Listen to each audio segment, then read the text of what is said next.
Okay, welcome to Scouting at the Jersey Shore. Last week we had Scouting Executive Craig Shelley on, telling us all about the Scouting program.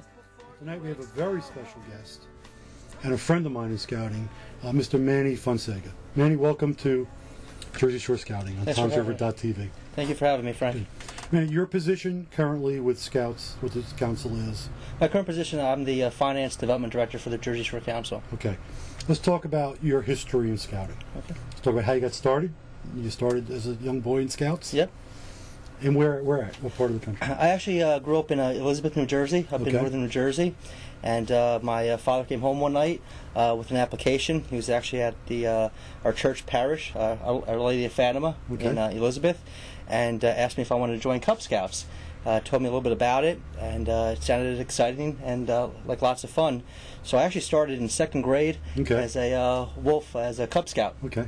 And stayed with the program through the Cub Scout program all the way through Weebles 2, and then transitioned into Boy Scouts, and stayed all the way through the rank of Eagle Scout. Great. My family actually moved to Jackson in 1984, and my troop was just so active, and we were so close that actually every Friday after school we would make the commute up to Elizabeth and for our Boy Scout troop meetings. So you stayed with that troop?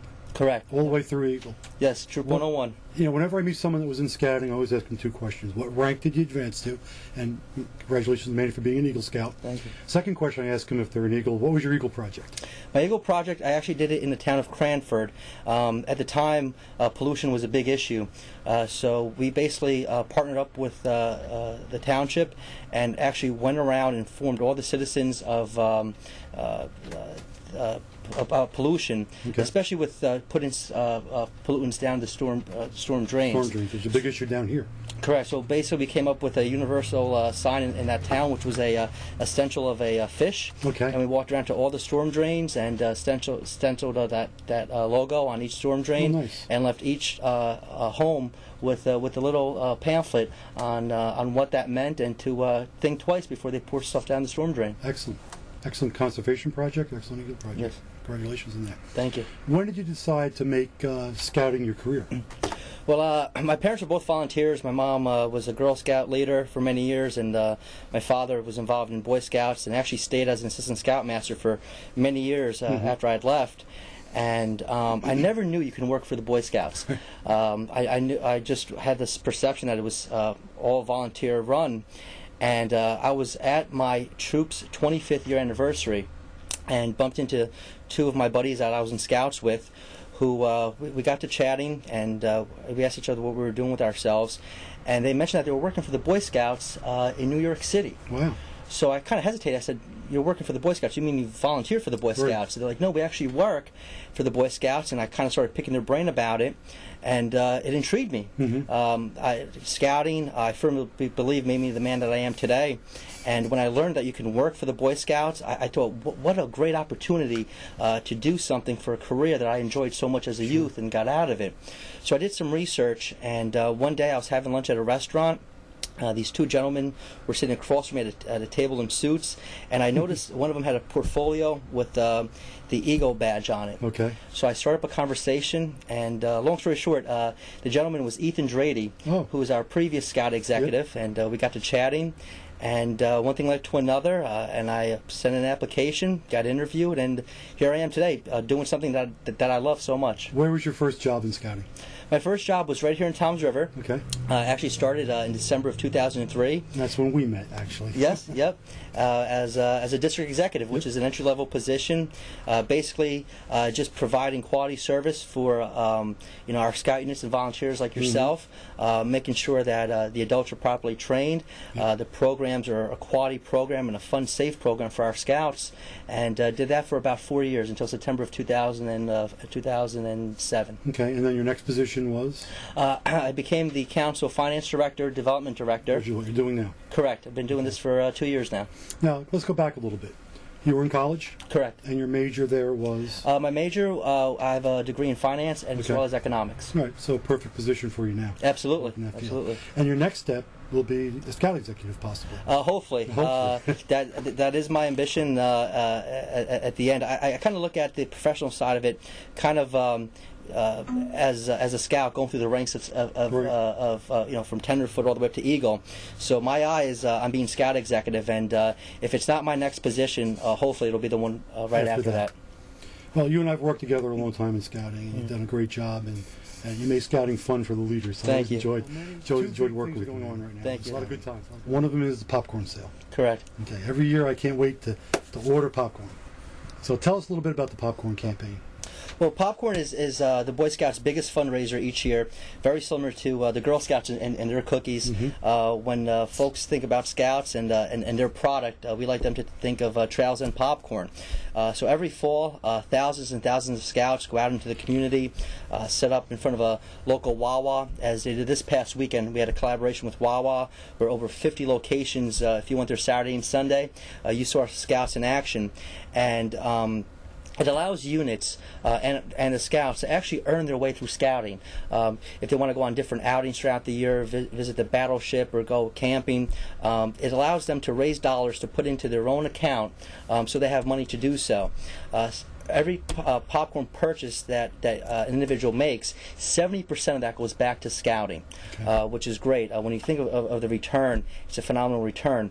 But more importantly, what it does is it teaches our young men and women, because the Ventures, the co-ed program, also sell popcorn.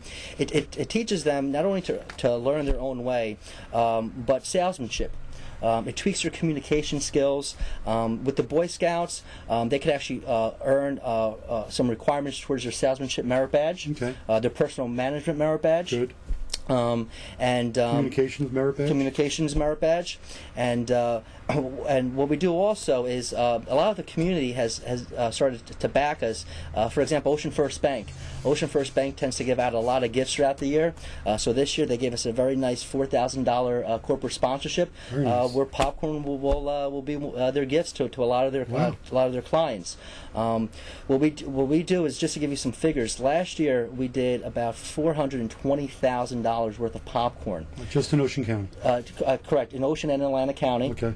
And over $190,000 went back to our units. Excellent. With our top 3 units earning between $7,000 up to $12,000 in commissions. Wow! So when you think of a Cub Scout pack or a Boy Scout troop with 20 Scouts, and they're earning $12,000, that's a brand new trailer for them. Which one of the packs actually did. They bought a brand new trailer and basically bought tons of outdoor equipment, carports and such. So it's a great fundraiser. So the sale will go from now through December 12th. So when you see that Cub Scout come into your door, or see them at a local storefront, please purchase popcorn. One final comment on popcorn is that we also support our military. You have the option of doing a $25 or $40 donation, and that goes straight to Trails End. And what Trails End does is they send pallets and pallets of product overseas for our military. God bless them for that. I'm sure it's a welcome time to have that back in. Okay, so the fundraising helps the individual Scouts, correct, helps the unit, and helps the council. So it's a win-win-win. Absolutely. Good. Absolutely. Good. And it also teaches a real sense of pride and accomplishment to the boys to hit those goals. It does, and for them, it's as an incentive. They have a prize program that they can choose from. What we did this year is, for every Scout who fills up an order sheet of 30 lines, we'll get a marshmallow blaster, which is pretty cool.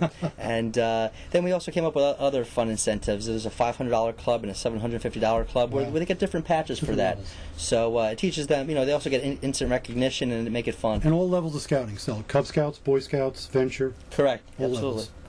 And in business, goal setting is an important skill. And I see a lot of people every day that don't develop that goal setting skill. And one of the many skills that scouting teaches our young boys is goal setting. Absolutely. And this is one that's tied right into that. Okay. Also coming up in the community is a very important program called Scouting for Food. Correct. Scouting for Food starts when? Scouting for Food begins on November 7th. It's basically a project that started back in 1988, where one of the terms of that the Boy Scouts use is to do a good turn daily. Right. And Scouting for Food is one of those good turns that we do in the community. Last year we collected over 250,000 pounds of food wow. for the needy in our community. And all that food, Manny, stays in Ocean County? It stays in Ocean County. We do it in both Ocean and Atlantic County, but that food